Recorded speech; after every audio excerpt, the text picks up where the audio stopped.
Hi guys, I'm Sean. Namaste. Gus is in our hearts, and this is Internet Rabbit Hole Daily. Now, I am learning more about the Maratha Empire, in particular, their first ruler and the second ruler. I just reacted on a video about the first ruler, and now I'm going to be reacting to one on his eldest son, who, as I understand it, is the central figure of the movie Chava that's coming out real soon. Now, I've already looked into some other videos on this, but I'm just trying to get about as much information as I can, and so I'm going to continue along those lines with this video, once again by Dr. Vivek Bindra, a very motivating fellow, I gotta say. He pumps you up, and so we're going to check out this one together. And once again, these are auto-translated subtitles, so, the last ones weren't so bad from what I could tell, and I think these ones are going to be pretty good too, but I do realize there might be the occasional translation error. Back, bounce back, I can, I will, I must. Is that what he was saying? I don't know. स्वागत है। मैं Vivek Bindra, motivational speaker. आज एक ऐसे इंसान की बात करूंगा, हो सकता है आपकी आत्मा कांप जाए। एक बात कहूं, वीडियो पूरा देखिएगा अगर हिम्मत है आप में तो, और कोशिश करिएगा कि अंत में रोए भी ना आप। इनका नाम है छत्रपति संभाजी महाराज। आपने छत्रपति शिवाजी महाराज का वीडियो देखा था। ये उनके ज्येष्ठ पुत्र 1657 में इनका जन्म हुआ। बचपन से आखिरी तक केवल संघर्ष। 2 साल की उम्र में ही इनकी माता का देहांत हो गया। मां जीजाबाई, जो छत्रपति शिवाजी महाराज की मां थी, यानी कि इनकी दादी, उन्होंने इनको पालन पोषण किया। सोचता हूं कहां से शुरू करूं और कहां लेके जाऊं। अद्भुत बालक जिसके बारे में पूरी दुनिया को पता लगना जरूरी है। 13 साल की उम्र तक 13 भाषाएं सीख चुके थे। 13 साल की उम्र तक संस्कृत के विद्वान पंडित, सारी रीजनल भाषाएं, भारत की पुर्तगालियों की भाषा, अंग्रेजों की भाषा, मुगलों की भाषा, south. I don't believe I heard this fact in the other video. ये लैंग्वेज, सारी डेक्कन भाषा, कई शास्त्र लिख डाले। ध्यान दीजिएगा, शास्त्र पढ़ डाले नहीं बोल रहा। 13 साल की उम्र तक 13 भाषा और कई शास्त्र, बुद्ध भूषण और नक्शिका जैसे वो शास्त्र, और कई शास्त्र जहां पे इन्होंने अपने राइटर के किलों की बात करी, गणपति का बहुत सुंदर गुणगान किया। हॉर्स राइडिंग, आर्मरी, तीरंदाजी और बॉडी बिल्डिंग, इन सब में तो इतने पावरफुल थे। एक्चुअली ना, अगर आप ध्यान से देखो तो ये very well-rounded young man. शास्त्र दोनों के, जो बच्चा या जो व्यक्ति शास्त्र brains and brawn is what we might say here in the West. और जो शस्त्र उठा लेता है वो शास्त्र पढ़ने में निपुण नहीं होता। अद्भुत बाल साहित्यकार, जो साहित्य पढ़ता भी था और साहित्य लिखता भी था। हुआ क्या, बुद्धि और बल दोनों बढ़ गया। 60 किलो की तलवार लेके 16 साल की उम्र में पहला युद्ध रामनगर का जीता। छोटा बच्चा होता है ना, उसका मन होता है कि the strength it would take just to lift a sword like that, let alone use it in combat, right? लेकिन एक बार छत्रपति शिवाजी महाराज ने, अभी ये 9 साल के थे संभाजी महाराज, इनको क्या बोले, मेरे साथ चलो, आगरा जा रहा हूं मैं, वहां के मुगल शासक औरंगजेब से मिलने।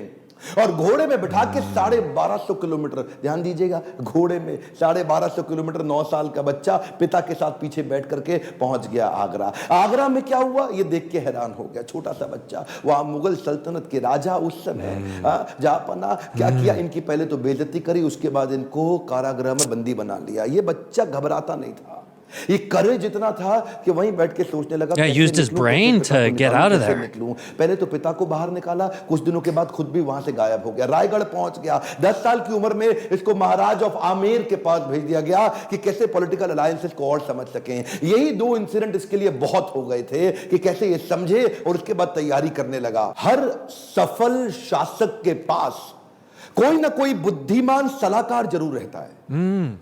चंद्रगुप्त मौर्य के पास चाणक्य पंडित थे, जिन्होंने धनानंद के सारे साम्राज्य को उखाड़ा था।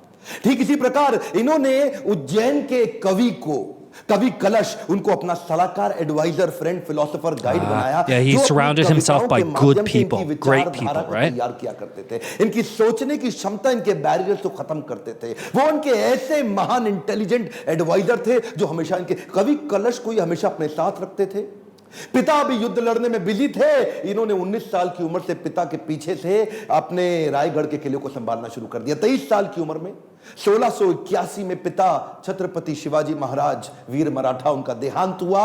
इन्होंने 1 मिनट समय नहीं देर गवाया, तुरंत तैयारी करी। तुरंत क्या तैयारी करी? औरंगाबाद में औरंगजेब का सबसे बड़ा किला, और ये सोचने लगे कि हमारे पास आज धन की तो कमी है, और अगर इसके किले को पहली बार में मैं उखाड़ दूं, इनका धन घटेगा, मेरा बढ़ेगा, डबल बेनिफिट। औरंगाबाद की बड़ी लूट और बड़ी हार ने औरंगजेब को एकदम हैरान कर दिया। औरंगजेब ने सोचा भी नहीं था कि 23 साल का ही तो बच्चा है ये ऐसा कैसे कर सकता है। और इसने अपने हुसैन अली खान नाम का अपना सबसे बड़ा जनरल, उसको 20,000 हाथी और सैनिकों के साथ, घोड़ों के साथ, पशुओं के साथ भेजा कि इसको खत्म कर। हुसैन अली खान बोला कि 2 दिन में खत्म कराऊंगा, 2 दिन में खत्म। वहां पे मराठा इतने तेज, और इसका जो करेज था ना, इनकी लीडरशिप बड़ी पावरफुल थी। मराठा इकट्ठे हो गए और हुसैन अली खान को 1 साल लगा, कुछ नहीं कर पाया। कई बार उसको little bit longer than 2 days। 1680, 81, 82 कई दफा अटैक कराया। अच्छा, एक भी लड़ाई नहीं। एक बात बताएं आपको, पूरे इतिहास के अंदर शायद छत्रपति संभाजी महाराज ही अकेला ऐसा योद्धा रहा होगा हमारे देश से जिसने 9 साल के अंदर 120 लड़ाइयां लड़ी, लेकिन एक भी नहीं। औरंगजेब सोचा पूरा 120 battles and didn't lose a single one. That's truly incredible. अब तो केवल डेक्कन बाकी रह गया है। डेक्कन समझते ना, जो उस समय का जो दक्षिण था, अहमदनगर से नीचे लेके जो आज का केरला, कर्नाटका, तमिलनाडु, आंध्रा, हैदराबाद, जितना भी आज पूरा देखते हैं महाराष्ट्र मिला के, वो सोचा कि बस ये डेक्कन जीतना बाकी रह गया है। तो वो महाराष्ट्र की तरफ जब बढ़ने लगा तो वहीं औरंगजेब ने एक ट्रीटी साइन करने की कोशिश करी, एक कॉन्ट्रैक्ट साइन करने की कोशिश किया पुर्तगालियों के साथ गोवा में, ताकि समुद्री रास्ते से उनको एक और सपोर्ट मिले, उनके arms and ammunition middle east से आ सकें। औरंगजेब बहुत तेज था, बोला सोचा नॉर्थ से भी सपोर्ट लूंगा, पोर्चुगीज लोगों को साथ रखूंगा, साउथ से और निकालूंगा, तीनों चारों दिशाओं से खदेड़ कर दूंगा। इन्होंने जैसे ही पता चला संभाजी महाराज को, सबसे पहले ये गोवा में घुस गए। गोवा में जाकर के इन्होंने पोर्चुगीज को तो उखाड़ उखाड़ के बहुत फेंक फेंक के मारा, और ये वापस आए। उसके बाद फिर लड़ने की तैयारी करी। मेरे हिसाब से छत्रपति संभाजी महाराज की सबसे बड़ी अचीवमेंट्स में एक अचीवमेंट तो यह रही कि उन्होंने 9 साल तक औरंगजेब को मराठाओं के बीच में घुमाता रहा। औरंगजेब एक्चुअली नॉर्थ छोड़ के यहां आ गया और मराठाओं के बीच में इतना घुमाया, 8 लाख की सेना, इनकी 20,000 की सेना, और इन्होंने मराठाओं को इधर से मार उधर से मार, इतनी लड़ाइयां लड़ी, एक बार भी औरंगजेब जीत नहीं पाया।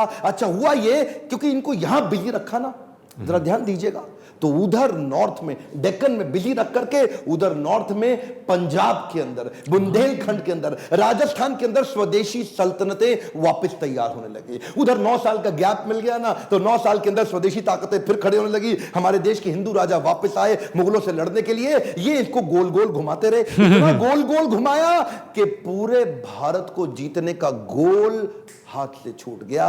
गोल गोल घूमा, गोल नहीं पूरा हुआ। और the morale must have been so low too, right? Losing battle after battle after battle and just sort of, like he said, going around and around in circles.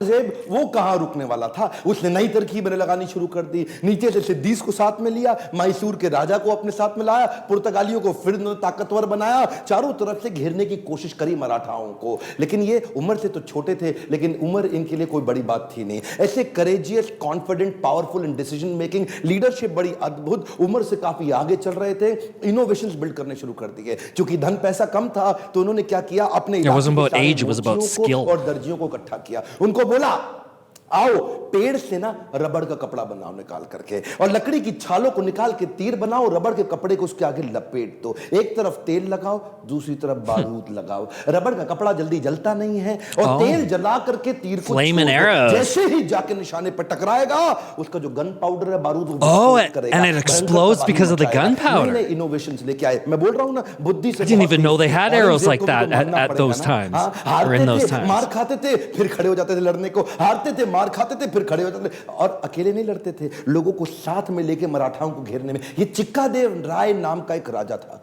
जो इनके साथ पूरी तरह मिल चुका था। इसने क्या किया, छत्रपति संभाजी महाराज ये सबको बोल दिए एक ने भी अगर औरंगजेब के धर्म परिवर्तन के मिशन में मदद करी, उखाड़ के सारी नस्लें खत्म कर दूंगा, बर्बाद कर दूंगा। मराठा हूं मैं, अपने देश के लिए काम करता हूं। और वो चिक्कादेवराय के बाद पुर्तगालियों को और सिद्धियों सबको खत्म करते चले गए। सबसे एक बात ना औरंगजेब के समझ में आ गई कि ये जो लड़का है ना, इसको मार नहीं सकते, इसको हरा नहीं सकते। Yeah, he must have known he was going to be defeated at some point. को पीटते रहे, मारते रहे, समझ में आ गया औरंगजेब इसको नहीं हरा सकते, सामने से तो नहीं लड़ सकते, कुछ और क्यों ना करे। और वहीं इनके जो साले साहब थे ना, जो इनकी पत्नी के भाई, संभाजी राजे भोसले की पत्नी के भाई, वो उनको इन्होंने वेतनदारी देने से मना किया, इसकी खबर लग गई। तो वही 1689 का समय गनोजी शिर्के ने इनको ये एक ना किसी गुप्त मीटिंग के लिए अपने पार्टनर जो उनके कवि कलश उनके साथ कहीं गए थे संगमेश्वर में। और वहीं गनोजी शिर्के ने इनके एक जनरल को आर्मी के औरंगजेब के उसको बता दिया कि ये गुप्त रास्ते से जाओ, इनको आप खत्म कर दोगे। और वो लेकर के मामूली से 2000 लोगों को लेके पहुंच गया इनको पकड़ने के लिए। 8 लाख लोग तो हरा नहीं पाए, इनको पता था नहीं हरा सकते, 2000 से हारना पड़ा। क्यों? क्योंकि धोखा दिया गया। गनोजी शिर्के बेईमान हो गए, अपना परिवार का इंसान बेईमान हो गया। हाँ, हमें तो गनोजी शिर्के ने लूटा, औरंगजेब में कहां दम था, अपनी कश्ती वहां डूबी जिधर पानी कम था। गनोजी शिर्के ने वो गुप्त रास्ता औरंगजेब के जनरल को बता दिया। ये लेकर के सिपाही सेना वहां जाके पहुंच गए, निहत्ते जाकर के उनको पकड़ लिया, कब्जा लिया, साथ में कवि कलश और इधर छत्रपति संभाजी महाराज। दोनों करते क्या ना करते, 8 लाख लोग मिलकर के नहीं इनसे लड़ सके।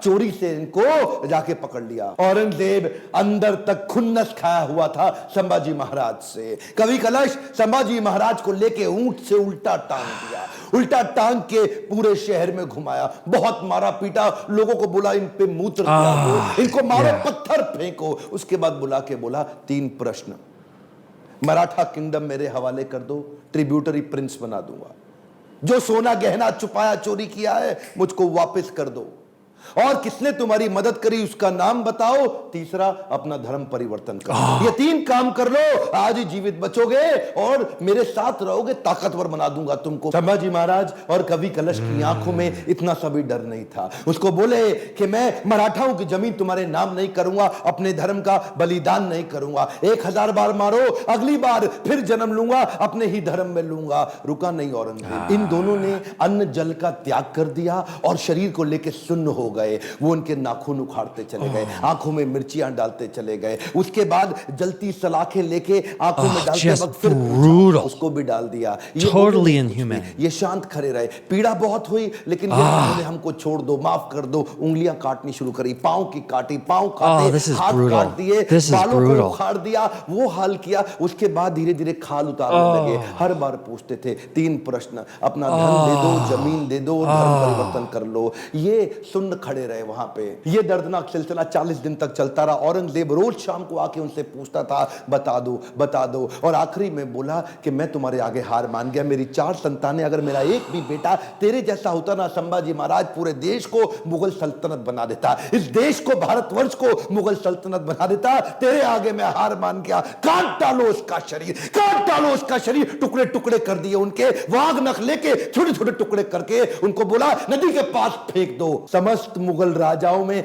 औरंगजेब एक अमानवीय, इनह्यूमन राजा था। बहरहाल मौका मिल गया सारे मराठाओं को एक होने का। उन्होंने शरीर के टुकड़े उठाए शंभूजी महाराज के, उनको सिल के उनका अंतिम संस्कार किया। लेकिन अब हर घर महल बन गया, हर औरत सेना में आ गई, हर पत्ता तीर बन गया।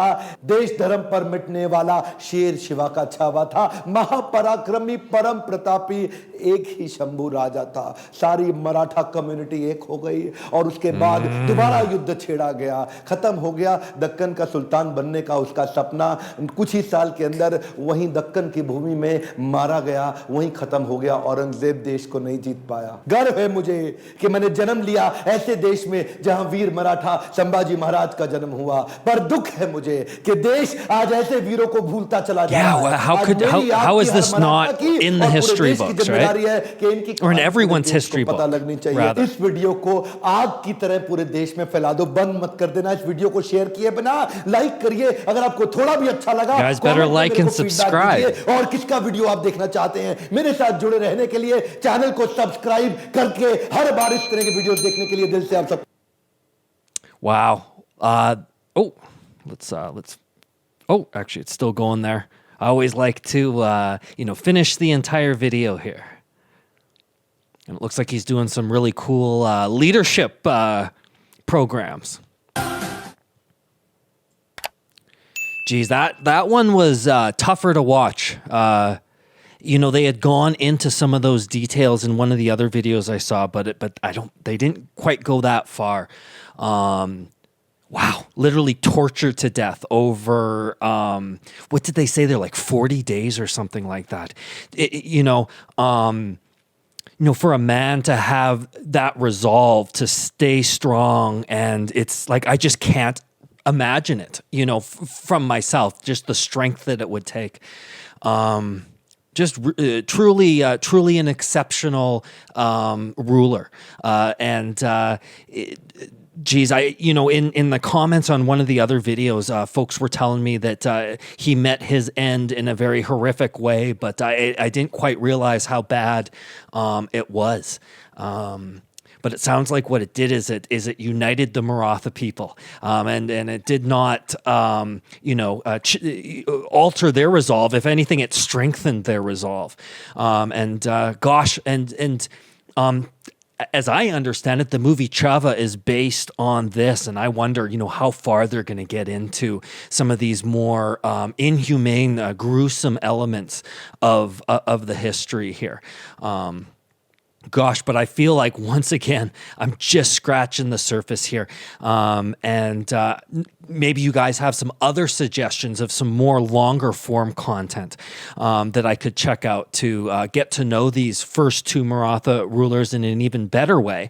I'm loving this video. It's a lot of information coming at you, though, in a very condensed format. So, but I appreciate it a whole lot, and I'm picking up on as much as I can. What I usually find is that when I edit the video, I start to learn more and things start to click more. So please forgive me if I maybe forgot some of the things that I learned in the other videos, or if I was making some mistakes there. I am doing my best to try and capture and remember as much of this information as I can. And you guys are just so awesome about if I do make a mistake, you fill me in the comments. And there were some really great comments from some of the other videos I did, and I always appreciate you guys a whole lot. So thanks again, folks, for being a part of the journey here and for filling me in the comments, and appreciate you a whole lot. Love you a whole lot. This is Internet Rabbit Hole Daily, IRH, signing off. Love you guys.